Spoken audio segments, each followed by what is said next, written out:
নীলাচল নিবাসায় নিত্যায় পরমাত্মনে বলভদ্র সুভদ্রা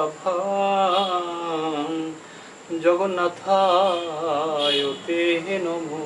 শ্রীমদ্ ভাগবত চতুর্থ তৃতীয় স্কন্ধ স্থানম চতুর্থ অধ্যায় মৈত্রেয় সমীপে বিদুরের গমন। শ্লোক 21। স অহম তৎ দর্শন আহ্লাদ বিয়োগ আরতি যুত প্রভু গমিষ্যে দ্বৈতম তস্য বদর্যাশ্রম মণ্ডলম।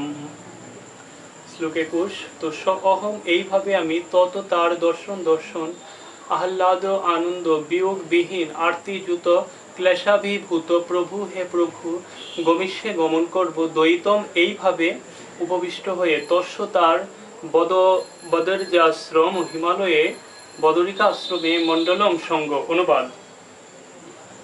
তো হে প্রিয় বিদুর, তার দর্শন আনন্দ থেকে বঞ্চিত হওয়ার ফলে আমি এখন উন্মত্তের মতো হয়েছি এবং এই বেদনা অপনুদনের জন্য আমি এখন সঙ্গলাভের জন্য হিমালয়ের বদরিকা আশ্রমে যাচ্ছি, যে সম্বন্ধে তিনি আমাকে উপদেশ দিয়েছিলেন। তো তাৎপর্য, উদ্ধবের মতো ভগবত ভক্ত ভগবানের বিরহ এবং মিলন এই দুটি অনুভূতির মাধ্যমে নিরন্তর ভগবানের সাহচর্য করেন। ভগবানের শুদ্ধ ভক্ত ভগবানের অপ্রাকৃত সেবা থেকে পলকের জন্য বিরত হন না। ভগবানের সেবা সম্পাদন করাই শুদ্ধ ভক্তের মুখ্য বৃত্তি। উদ্ধবের পক্ষে ভগবানের বিরহ অসহ্য ছিল, তাই ভগবানের আদেশ অনুসারে তিনি বদরিকা আশ্রম অভিমুখে যাত্রা করেছিলেন। কেননা ভগবানের আদেশ এবং ভগবান স্বয়ং অভিন্ন। যতক্ষণ মানুষ ভগবানের আদেশ পালনে যুক্ত থাকে ততক্ষণ তার থেকে কেউ বাস্তবিকভাবে বিচ্ছিন্ন হয় না। শ্লোক 22। যত্র নারায়ণ দেব নর চ ভগবান ঋষি মৃদু তীব্রম তপ দীর্ঘ তেপাতে লুক ভাবন।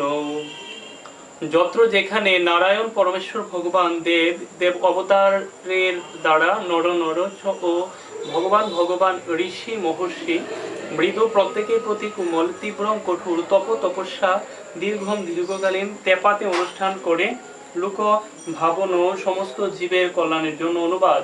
সেই বদরিকা আশ্রমে ভগবান নর এবং নারায়ণ নামক ঋষিদের অবতরণ করে সমস্ত সজ্জীবাত্মাদের কল্যাণের জন্য দীর্ঘকাল ধরে কঠোর তপস্যা করছেন।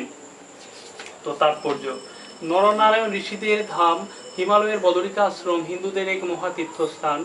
আজও হাজার হাজার পুণ্যবান হিন্দুরা ভগবানের অবতার নরনারায়ণের উদ্দেশ্যে শ্রদ্ধাঞ্জলি নিবেদন করার জন্য সেখানে যান। এখানে আমরা দেখতে পাচ্ছি যে 5000 বছর আগে উদ্ধবের মতো পুণ্যাত্মা এই পবিত্র স্থানে যাত্রা করতেন এবং তখনও এই স্থানটি অতি প্রাচীন বলে পরিচিত ছিল। এই বিশেষ তীর্থটি সাধারণ মানুষদের জন্য অত্যন্ত দুর্গম, কেননা প্রায় সারা বছর ধরেই হিমালয়ের এই স্থানটি বরফে আচ্ছন্ন থাকে। গ্রীষ্মকালের কয়েকটি মাসই কেবল মানুষেরা নানা প্রকার ব্যক্তিগত কষ্ট স্বীকার করে এই স্থানটিতে যেতে পারে। বৈকুণ্ঠ এবং ব্রহ্মজ্যোতি সমন্বিত চিদাকাশের গ্রহপুঞ্জের প্রতিনিধিত্ব করে 4টি ভগবত ধাম রয়েছে। সেগুলো হচ্ছে বদরিকা আশ্রম, রামেশ্বর, জগন্নাথপুরী এবং দ্বারকা। উদ্ধবের মতো ভক্তের পদাঙ্ক অনুসরণ করে শ্রদ্ধাবান হিন্দুরা পারমার্থিক সিদ্ধি লাভের জন্য এই সমস্ত তীর্থস্থানে আজও গমন করেন। হরে কৃষ্ণ।